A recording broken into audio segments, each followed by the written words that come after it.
This video will go from this to this.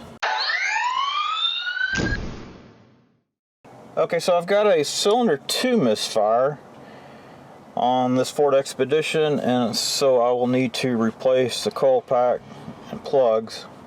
And so before I get started with that, I'm going to go ahead and clear that code out. Okay. So clear faults on ECU, clear.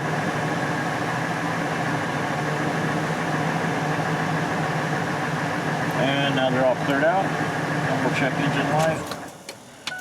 So now we can get on with replacing coil pack 2.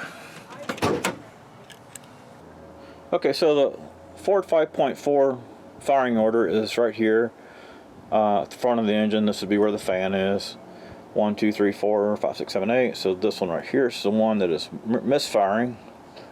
It's semi-easy to get to, but you know, it could be easier. First thing I did off camera was take off the cover, and it just pops off, literally. Just, you got a little release right here, push up on, pop it off, just give me a little extra room. Next, you'll want to bleed off the fuel pressure from it, because I am going to be at least kicking up the fuel rail on this end a little bit to give me a little better access to that coil pack. You can probably wiggle it out of there without doing it, but I'm just going to do it for a little extra room. And then after bleeding off the pressure, I will go ahead and disconnect the battery cable, the negative end, because as you can see, we're all around the fuse assembly and all that. So a couple ways to drain off the fuel pressure. One is just popping the fuse to the fuel pump, fire it up for a second, and it'll probably die very quickly after that. Or look for the Schrader valve on the fuel line and press it with the negative cable disconnected already. So I'm going to pull the fuse on it. Okay, so the fuel pump relay is number 19, which is right here. You can find that in the owner's manual. To open the fuse box, it opens this way, this little tab, just pull it up, open it, and then pull the fuse. Did I say fuel pump relay? I don't know. All that bugger's in there. There we go. Now we'll start it up, and it'll probably run for just a second and shut off.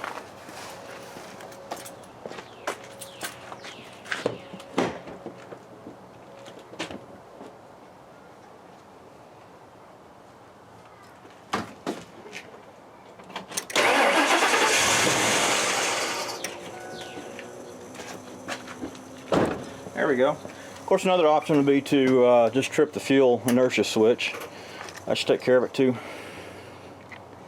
Now, of course, don't lose the fuse.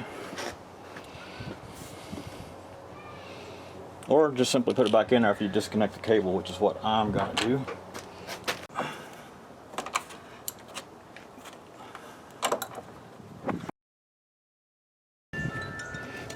So I've already disconnected the ground wire,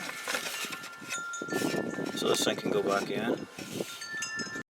So there's a couple of things that come in handy doing this this job. 5/8 swivel socket for spark plugs.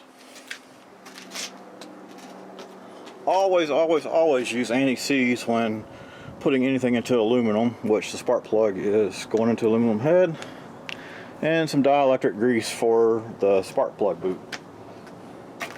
Okay, so I'm going to go ahead and take this off, which I assumed was a 10, but I think it's more like a 7 or something. 8.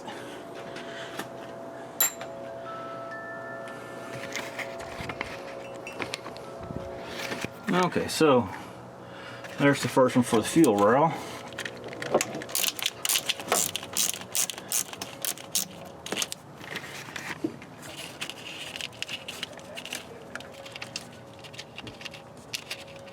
There we go. Well, this is interesting. While checking to see what size socket I need for the coil pack itself, it is a 7mm, and I was just checking it here on number 1 because it's super easy to get to, and that coil pack is loose. That gives me less than confidence on the other coil packs. So basically these coil packs all go in the same. It's just a matter of what kind of room you have to get to them. And I gotta say, number 4 back there sucks. So while checking to see what size this is on the easy one right here on number 1, it was loose. And that doesn't give me much confidence on these others. So anyway, there's number 1. And there's cylinder number 2 right here. Hopefully you can see that. So I think what I'm going to do is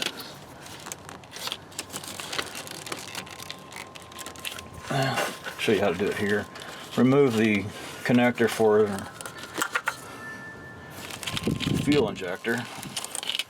Comes off like so. Now, okay, now we can see it a lot better. So now then, I can get down to the bolt that holds it on, and that one's tight. I'll go ahead and loosen it up.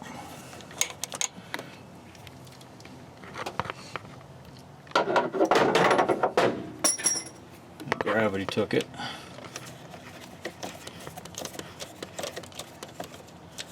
Ford seems to use 7mm for hold downs on coil packs on many vehicles, including my 2002 Thunderbird. Same size.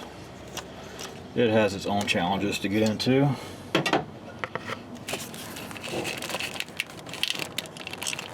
There we go. And of course drop that into the old bucket there. I'm gonna remove, hopefully you can see that. I don't see it.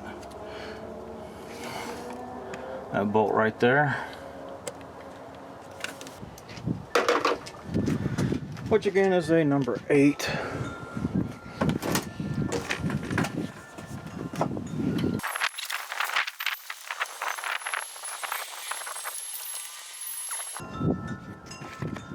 Okay, so I just loosened it up. Didn't take it all the way out. And next we've got to unplug the coil pack. And again, I'll show you on this one here. Okay, to take this off, I'm going to show you on number 1. Push down on this guy right here a little bit and slide it off. Some come off pretty easy, some not so much. Like this next one. This hose right here is definitely in the way. And I've already kind of pushed these hoses back over here to try to get them out of the way. So I'm gonna have to do this off camera.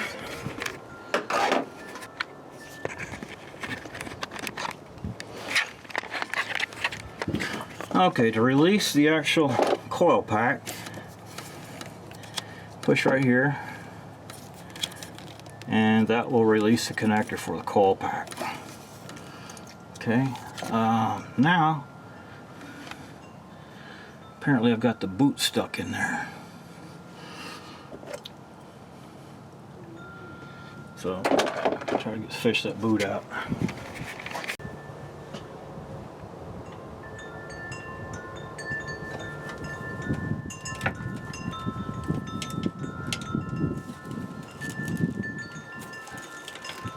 There we go. There's the nasty old boot.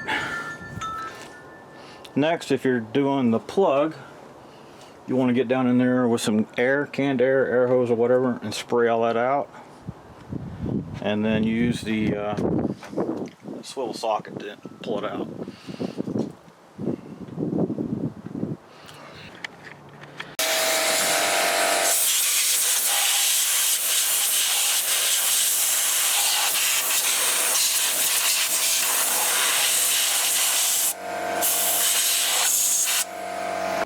Okay, now to pull the spark plug out.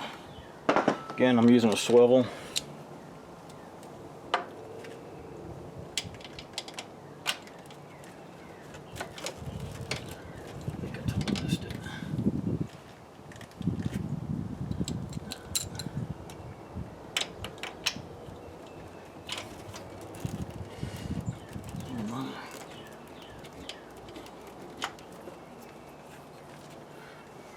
Get another extension.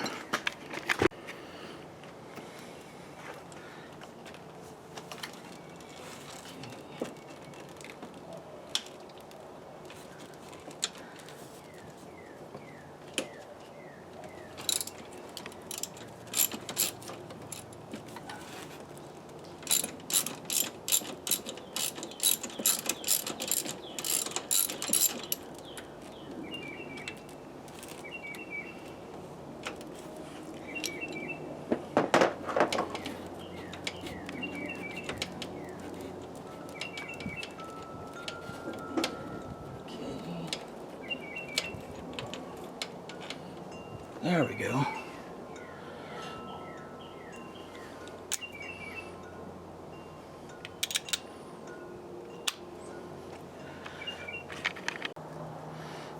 Here's the new one. They come pre-gap, but not a bad idea to check them. And of course, be sure to look up your specific application and don't trust me. Set you right there for the moment. Now I'm going to blow the cylinder back out.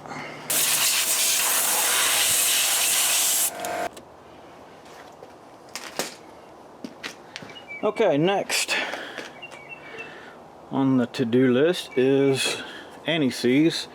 Again, anytime you're going into aluminum, a little dab of anti-seize is a good idea.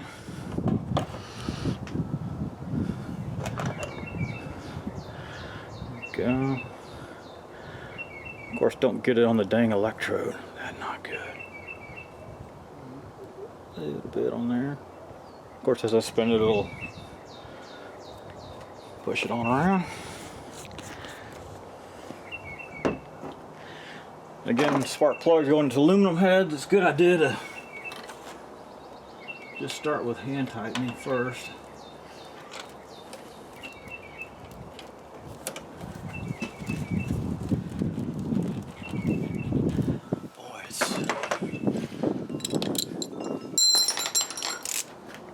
So Ford says 10 to 11 foot-pounds on this particular application. Ford Tech Makuloco says around 20. So it won't back out. By the way, check out his YouTube channel if you haven't already. Good stuff. Way better than mine. Oh, it's way tight.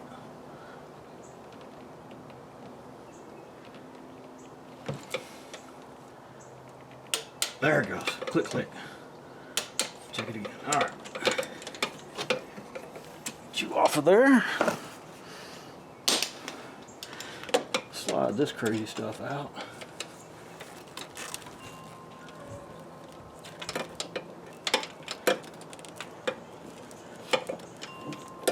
See why I disconnected the battery there, huh?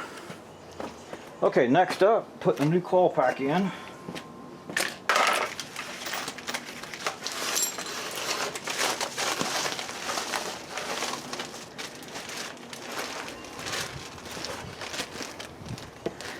I recommend Motorcraft for these guys. Don't do the cheap ones, because man, this is just too dang hard to do. You probably don't want to do it twice. Alright, remember I mentioned the dielectric grease?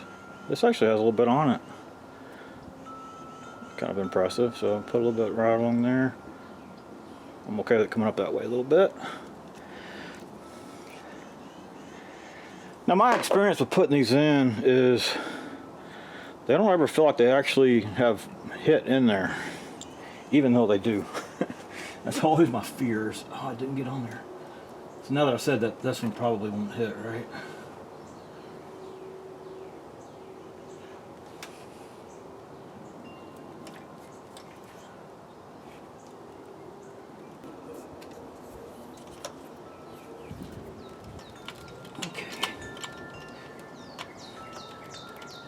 There we go. Prefer to plug these in before putting the bolts on it, generally speaking, so you can twist them around a little bit as needed. Man, that thing is a bear. I'm gonna have to do this off camera, or at least move the camera out of the way.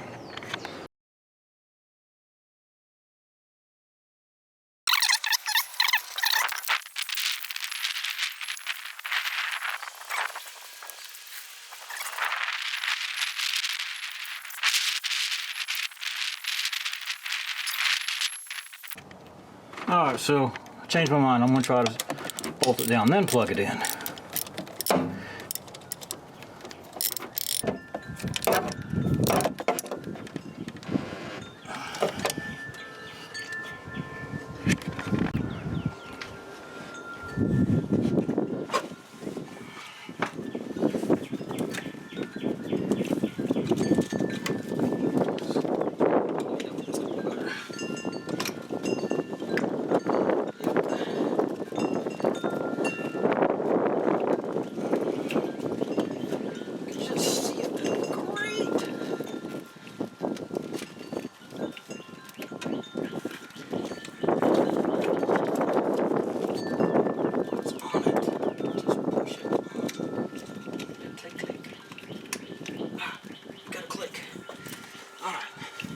plugged in.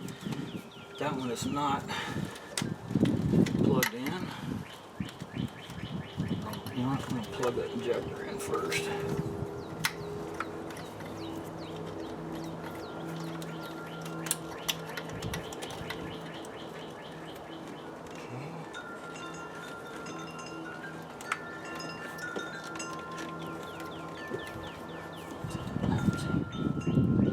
Okay, now push the injectors back down.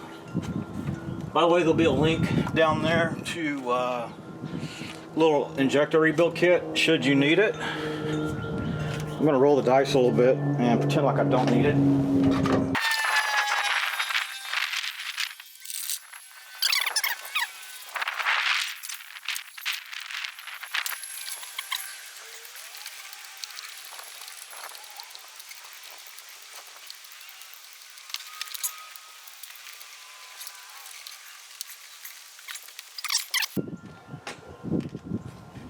Yeah, so this mess right here happened when I actually had them replaced last time, and that's why I'm doing it myself. It broke. Okay, so next I'm going to turn on the key to just pressure up the fuel system and look for leaks. So, take a look, guys, see if you see a leak anywhere. My battery disconnected. Tighten that up.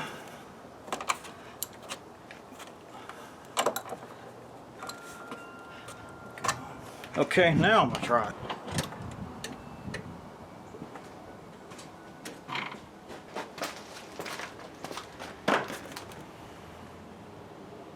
Don't see or smell any gas. That's a good start.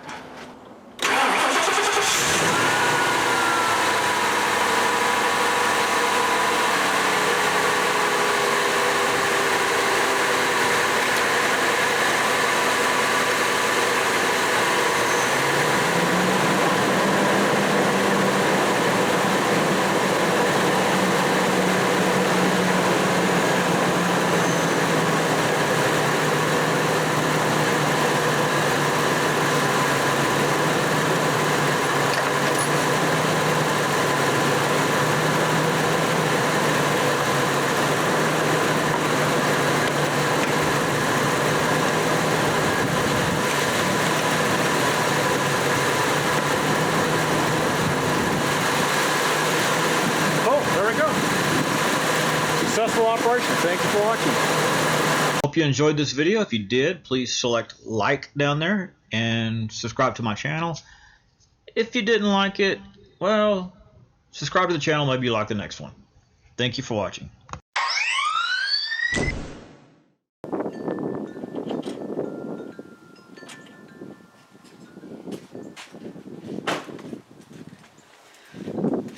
No fuel leaks. No battery.